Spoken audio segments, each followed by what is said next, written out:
On September 8, 2015, a man named Tim from Mounds View, Minnesota contacted the police and told them his friend, 32-year-old Henry McCabe, a Liberian immigrant and auditor for the Department of Revenue, had gone missing.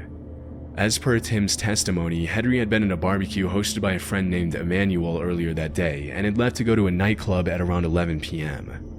After following up with the two acquaintances who had been with Henry at the club on the night of the disappearance, the cops realized they had a pretty complicated case on their hands.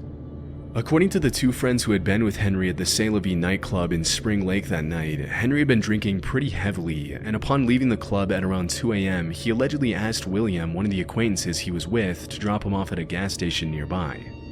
After getting dropped off by William, who thought it was strange that Henry rejected his offer to drop him off at his house instead of a random gas station, Henry called his wife a little after 2:20 a.m. According to his wife, Henry sounded pretty delirious on the call, and near the end of the conversation, she called one of Henry's friends to ask him to go get her husband.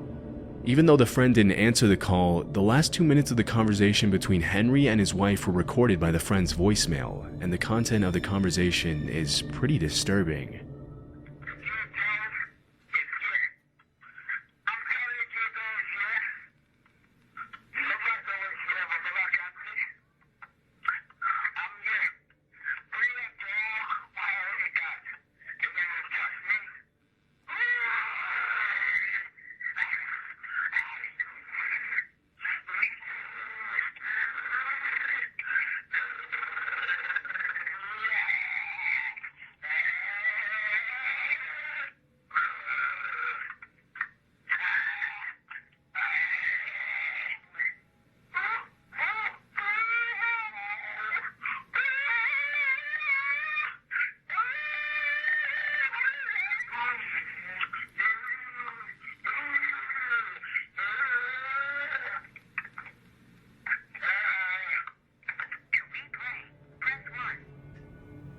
It's almost impossible to make out any of the words in the audio, and the combination of growls, moans, and screams makes it hard to know what to even make of the recording.